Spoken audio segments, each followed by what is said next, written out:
நல்லா கவனித்துக் கொள்ளுங்கள். நம்முடைய ஆண்டவரை குறித்து உங்களுக்கு எது தெரியுதோ இல்லையோ ஒன்று நல்லா தெரிந்து கொள்ளுங்கள். அவர் பரிசுத்தம் உள்ள தேவன். அல்லேலூயா, அல்லேலூயா.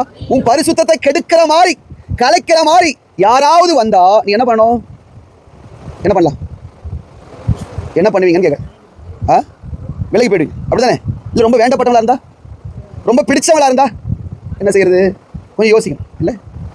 இப்போ நீ தான் இருக்கிற கத்திரிய பிள்ளைப்பா, உன் பரிசுத்தத்தை கெடுக்கிற மாதிரி ஆணும் வரலாம், பெண்ணும் வரலாம், நண்பனும் வரலாம், சிநேகிதியும் வரலாம், உறவுகளும் வரலாம். இப்போ உன் பரிசுத்தத்தை கெடுக்கிற மாதிரி பேசுவாங்க. நீ எப்படி இணங்க போறியா, செய்ய போறியா, பண்ண போறியா? என்ன பண்ணலாம்? அவங்க கோச்சிக்கிட்டாலும் பரவாயில்ல, அவங்க கோச்சிக்கிட்டாலும் பரவாயில்ல. பாருங்க, தேவனுடைய ஆலயம் எது? நாமே தேவனுடைய ஆலயம் இல்லையா? சரி, வசனம் வாசிங்கள். நல்ல கவனியுங்கள். உன்னை ரட்சிக்கவும் உன் சத்துருக்கள் இருந்து உனக்கு ஒரு ஜெயத்தை கொடுக்கவும் உன் பாளையத்துக்குள்ளே உலாவி கொண்டிருக்கிறார். ஆகையால் அந்த தேவன் உன்னிடத்திலே ஏதாவது அசூசியான காரியத்தை பார்ப்பாரானால் உன்னை விட்டு போகாதபடிக்கு உன் பாளையம் எப்படி இருக்கணும்? உன் இருதயம் எப்படி இருக்கணும்? ஏன் என்ன பண்றாரு? உன் இருதயத்தில் யார் உலாவரா? உன் இருதயத்தில் யார் உலாவரா? தேவன் உலாவி கொண்டிருக்கார், அப்படிதானே?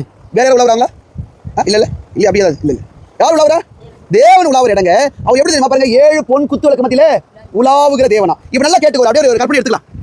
உன் இருதயத்துக்குள்ளே தேவன் உலாவி கொண்டிருக்கிறார் இல்லையா? இந்த இருதயத்தின் இந்த பாளையத்துல ஒரு அசூசி வருமானால், சரி அது இருந்தா இருந்துட்டு போட்டோம், அப்படி இருப்பாரா? அப்படி இருக்க மாட்டார். அவர் போய் விடுவார் உன்னை விட்டுட்டு. இந்த அசூசியடா எங்க? இருளுக்கும் ஒளிக்கும் சம்பந்தம் இல்லை, பரிசுத்தத்திற்கும் அசுத்தத்திற்கும் சம்பந்தம் இல்லை. அது வேற, இது வேற. அவர் உன் இருதயத்தை உலாவி கொண்டிருக்கிறார். உன்னை ரட்சிப்பதற்காக, உனக்கு ஒரு ஜெய வாழ்க்கை கொடுப்பதற்காக உலாவி கொண்டிருக்கிறார். இங்கே அசுத்தம் இருக்குமானால், அசூசி இருக்குமானால் அவர் உன் பாளையத்தை விட்டு போய்விடுவார். உன் இருதயமாகிய பாளையத்தில் உலாவி கொண்டிருக்கிறார். தேவன் ஆலயத்தில் இருக்கிறார், உண்மைதான். உன் இருதயத்திலும் இருக்கிறார், உன் இருதயத்திலும் தேவன் இருக்கிறார், மறந்துடாதீங்க. ஏன்னா ஆலயத்தில் பரிசுத்த தேவன் இருக்க. எல்லா இடத்துக்கும் ஆலயம் வராது, பேக்ல போட்டு எடுத்துட்டு போக முடியும். ஆனால் இது வரும். நீ எங்க போனாலும் இது வருங்க, இந்த இருதயம் வரும். இந்த ஆலயம் கூடயே தான் இருக்கு.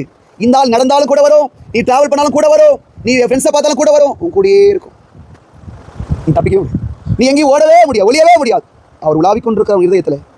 அவர் அசுத்தமான காரியத்தை கண்டு உன்னை விட்டு விலகி போகாதபடிக்கு உன் இருதயமாகிய பாளையம் சுத்தமாக இருக்கட்டும். அல்லேலூயா, அல்லேலூயா, அல்லேலூயா.